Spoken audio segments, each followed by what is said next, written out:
ഞാൻ, അഭിജിത്ത്, അഞ്ജു ഞങ്ങളെല്ലാവരും ഡ്രഡ്ജറിൽ കയറി പോകുന്നൊരു സാഹചര്യം ഉണ്ടായിരുന്നു. അത് കയറി അവിടെ എത്തിയപ്പോൾ തന്നെ ഞങ്ങളോട് SP ആണെങ്കിൽ MLA പറഞ്ഞത് ഇത് കോൺഫിഡൻഷ്യലാണ്, ഇപ്പോൾ പറയുന്ന കാര്യങ്ങൾ നിങ്ങൾ പുറത്ത് വിടാൻ പാടില്ല എന്ന വ്യക്തമായ കാര്യങ്ങൾ ഞങ്ങളോട് പറഞ്ഞു. അദ്ദേഹം പറഞ്ഞിരിക്കുന്നത് നമുക്ക് വണ്ടി ഇരിക്കുന്ന പോയിന്റുകൾ കറക്റ്റ് അറിയാം.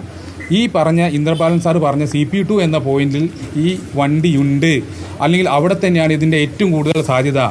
എന്നിരുന്നാലും കൂടിയിട്ടും മറ്റ് കേന്ദ്രങ്ങൾ നമ്മൾ ആദ്യം ഒരു പ്രാഥമിക തിരച്ചിൽ നമ്മൾ നടത്തും. മറ്റ് 3-4 പോയിന്റുകൾ പ്രാഥമികമായി നടത്തും.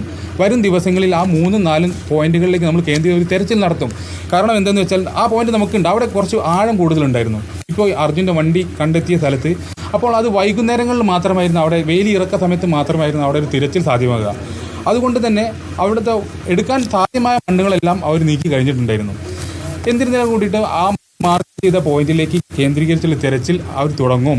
പക്ഷേ നമ്മുടെ യഥാർത്ഥ പോയിന്റ് ഇവിടെയല്ല, അവിടെയാണ് എന്നുള്ള വ്യക്തമായ പിക്ചർ നമുക്ക് തന്നു കഴിഞ്ഞിട്ടുണ്ടായിരുന്നു.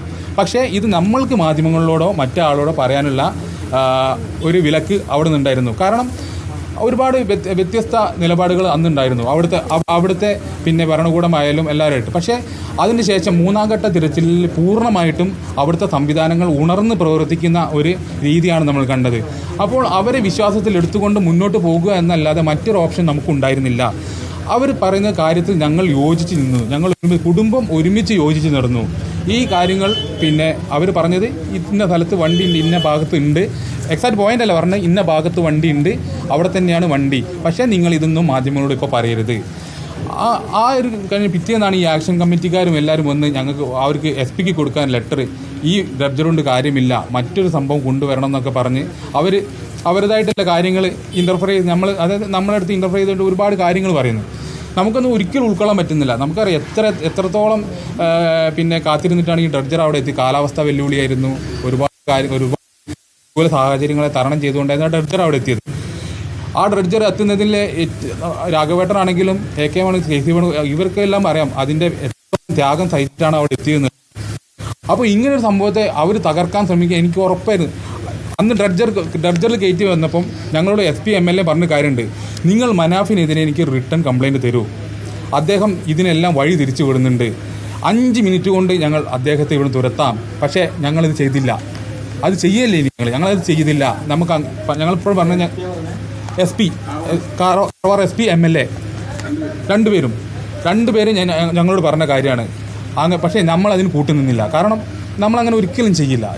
നമുക്ക് അഭിപ്രായ വ്യത്യാസങ്ങളുണ്ടായിരുന്നു, അതൊക്കെ ശരി. പക്ഷേ നമ്മൾ അങ്ങനത്തെ ഒരു കാര്യം നമ്മൾ ചെയ്തില്ല.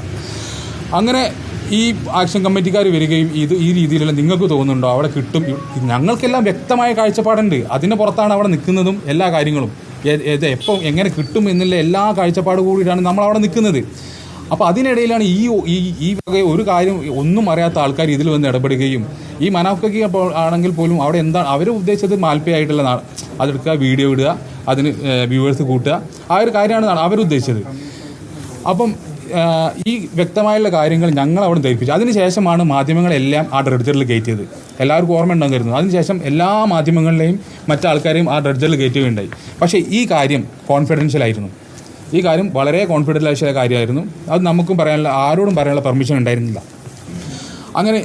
അങ്ങനെ ഇരിക്കുമ്പോഴാണ് 25-ാം തീയതി രാവിലെ തന്നെ ഈ ഡൈവിങ്, അതായത് ആ ഭാഗത്തു നിന്ന് ഡൈവിങ് ചെയ്ത് ഏകദേശം 2 ഇഞ്ചോളം മണ്ണ് കൈകൊണ്ട് മാറ്റിയതിന് ശേഷമാണ് വണ്ടി കണ്ടതും. ഈ വണ്ടിക്ക് റോപ്പിട്ട് കെട്ടി അരമണിക്കൂറിനകം അതായത് എനിക്ക് അതിൻ്റെ ഇൻഫർമേഷൻ ലഭിച്ചു.